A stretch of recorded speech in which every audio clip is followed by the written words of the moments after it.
Halo, terima kasih sudah gabung dengan channel Matematika Kreatif Tutik Suprapti Gunung Kidul. Kita akan sinau bareng ya soal-soal dan pembahasan persiapan pas kelas 9 semester 1 bagian 1. Indikator yang pertama, mengubah perkalian berulang ke dalam bilangan berpangkat atau sebaliknya. Contoh soal, 9 pangkat 5 itu sama dengan 9 ditambah 9 ditambah 9 ditambah 9 ditambah 9. Yang B 9 kali 9 kali 9 kali 9 kali 9. Yang C 9 kali 5. Yang D 5 kali 5 kali 5 kali 5 kali 5 kali 5 kali 5 kali 5 kali 5. Nah, yang benar yang mana? Ya, menurut kalian yang mana nih?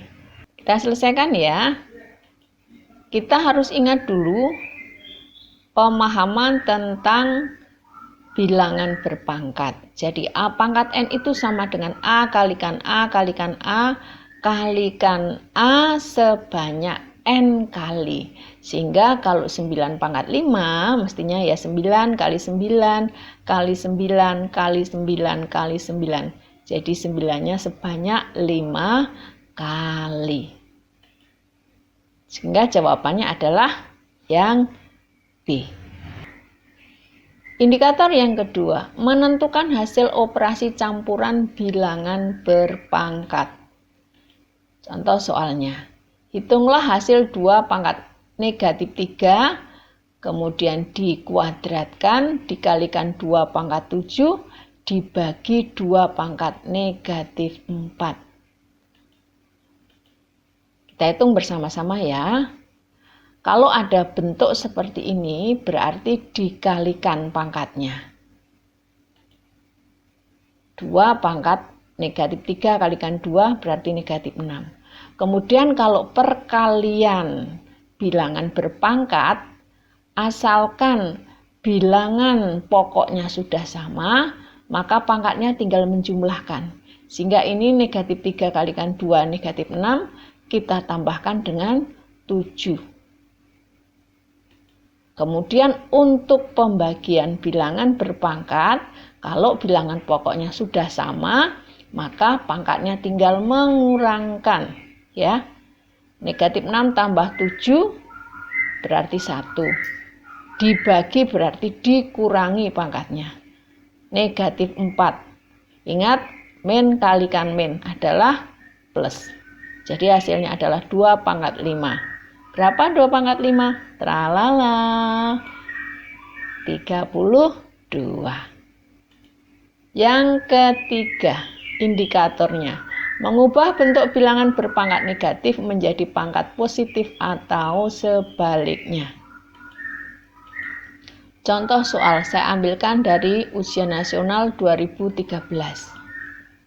Hasil dari 4 pangkat negatif 2 ditambah 4 pangkat negatif 3 adalah A 1/64, B 1/32, C 1/16, D 5/64. Nah, kalau pangkat negatif begini ini, kita buat positif dengan cara membuat menjadi 1/, ya. Jadi 1/4 pangkat 2 ditambah 1/4 pangkat 3. 1/4 pangkat 2 berapa? 16. Kemudian 4 pangkat 3, 64. Jadi ini juga belum bisa dijumlahkan, kita harus samakan dulu penyebutnya.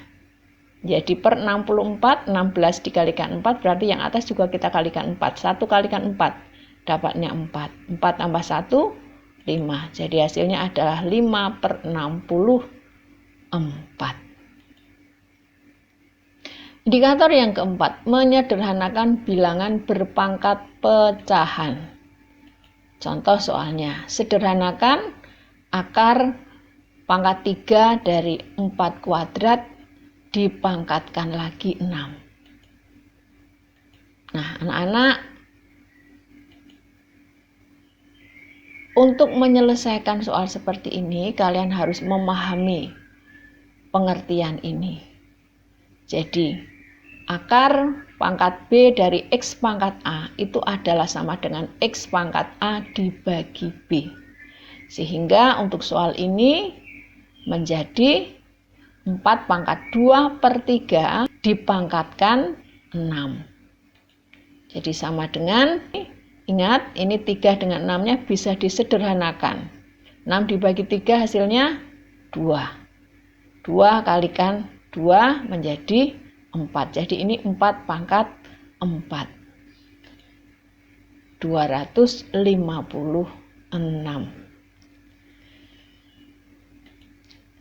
Yang kelima, indikatornya adalah menentukan hasil penjumlahan dan pengurangan bentuk akar.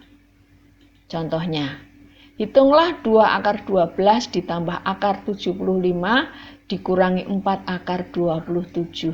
Waduh, ini kok 12, ini kok 75, ini kok 27, belum ada yang sama. Terus gimana caranya? Ya, kita harus nyamakan. Kalau model soal seperti ini, kita cari untuk bentuk yang sama. Caranya bagaimana? 12 itu 4 kali 3, betul tidak? Betul. 75 sama dengan 25 kali 3, betul tidak? Betul. 27 9 kali 3, ya. Betul. Nah, ini bisa kita tarik akarnya. Kalau akar 4 berapa? 2. Akar 25 berapa? 5. Akar 9 berapa? 3. Nah, ini kemudian terus kita kalikan. 2 kalikan 2. Kemudian yang di sini 4 kalikan 3. Jadi hasilnya 4 akar 3 ditambah 5 akar 3 dikurangi 12 akar 3. Perhatikan untuk bilangan-bilangan bulat yang di depan akar. 4 tambah 5 berapa? 9. Dikurangi 12 berapa? Negatif 3. Sehingga hasilnya adalah negatif 3 akar 3. Kenapa ya kalau yang 12 itu kok diambil 4 dengan 3? Kenapa kok enggak 6 dengan 2? Nah, kalau kamu ambil 6 dengan 2, nanti enggak bisa ditarik akar yang bilangan bulat, ya toh? Makanya kita ambil yang 4 dengan 3. Ingat kan? Oke, cus lanjut. Indikator yang keenam, merasionalkan bentuk akar. A per akar B. Contoh soalnya saya ambil di ujian nasional 2014. Rasionalkan bentuk 5 per akar 5. Nah, 5 per akar 5, ini kita rasionalkan dengan mengalihkan akar 5 dibagi akar 5. Akar 5 dibagi akar 5 itu sama dengan 1. Jadi kalau dikalikan itu tidak mengubah hasil. Jadi 5 per akar 5 kali akar 5 per akar 5. Jadi ini 5 kalikan akar 5. Akar 5 sendiri kalau dikalikan hasilnya adalah 5. Jadi menghilangkan akarnya.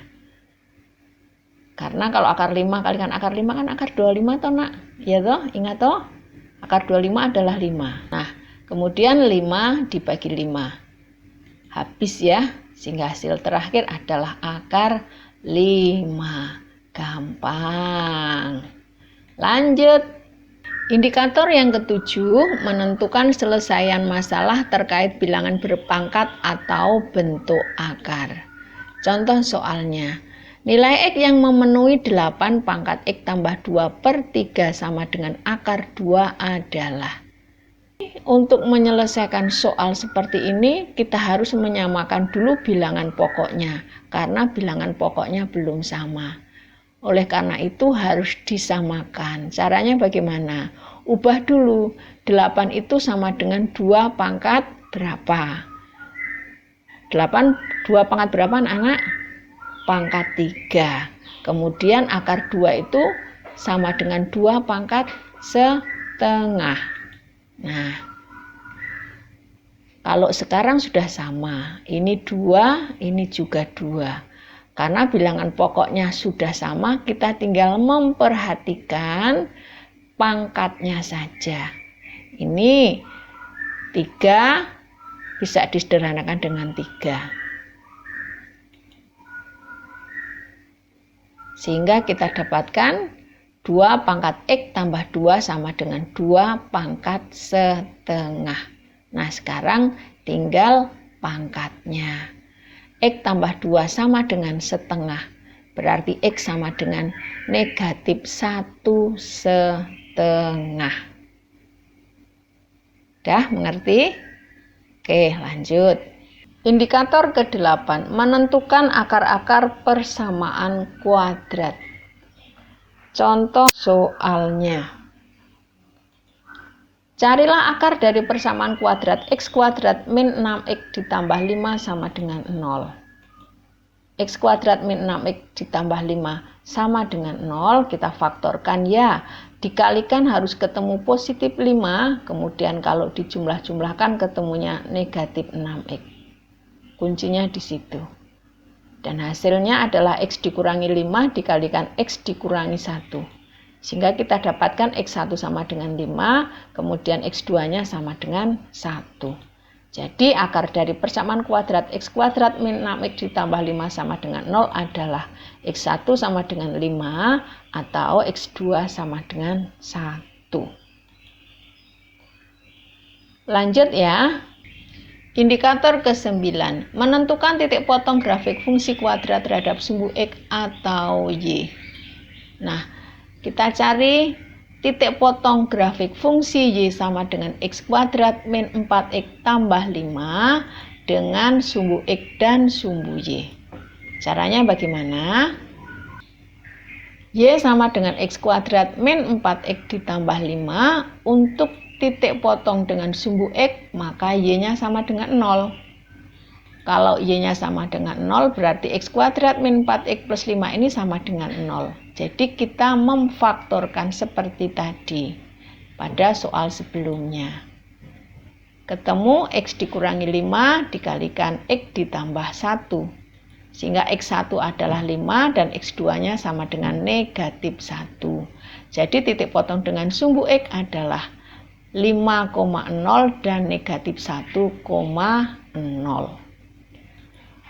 Untuk titik potong dengan sumbu Y, cara praktisnya dipakai ya yang sudah pernah saya berikan, yaitu 0,C. C-nya adalah positif 5. Sehingga titik potong dengan sumbu Y adalah 0,5. Gampang ya. Ingat makanya cara-cara praktis saya. Yang belum tahu selancar saja di channel saya dan dapatkan cara-cara praktisnya. Oke, lanjut ya. Indikator yang ke-10, menentukan fungsi kuadrat jika diketahui titik puncaknya dan titik yang dilalui. Contoh soal, persamaan fungsi kuadrat dengan titik puncak 2, negatif 1 dan melalui titik 1,5 adalah. Nah, anak-anak, kalian harus ingat rumus fungsi kuadrat jika diketahui titik puncaknya dan satu titik yang dilalui adalah ini dia. Saya sudah memberikan dulu cara praktisnya di video pembelajaran saya yang terdahulu. Bagi kalian yang belum mengetahui, silahkan berselancar di channel saya karena banyak cara praktis yang saya bagikan. Nah, kita pakai untuk mengerjakan soal-soal seperti ini. Untuk titik ekstrimnya, X ekstrim, Y ekstrim adalah 2, negatif 1. Kemudian melalui titik X1, Y1 sama dengan 1,5. Kita masukkan saja semuanya ini ke dalam rumusnya untuk mencari A. Y1-nya 5 ya. 5, X1-nya adalah 1. Kemudian untuk titik ekstrimnya 2, negatif 1. Untuk 1 dikurangi 2, negatif 1 ya, dikuadratkan, hasilnya adalah positif 1. Kemudian min kalikan min adalah positif, sehingga ini 5 tambah 1 sama dengan 6. 6 sama dengan A. A sama dengan 6 dan titik puncaknya kita masukkan ke dalam rumus awal. Sehingga kita dapatkan Y ditambah 1 sama dengan 6 dikalikan X dikurangi 2 dikuadratkan. Min sama dengan plus ya. Sehingga ini sama dengan Y ditambah 1 sama dengan 6 dikalikan X kuadrat dikurangi 4X ditambah 4. Hasilnya adalah tralala. Y sama dengan 6X kuadrat min 24X ditambah 23. Hore, kita sudah selesai. Nah, pada video yang akan datang kita akan membahas untuk bagian 2-nya. Jadi jangan ketinggalan. Bagi yang belum subscribe, segera subscribe. Tekan tanda loncengnya agar kalian mendapatkan pemberitahuan setiap kali ada video yang baru. Tetap semangat ya. Bye-bye.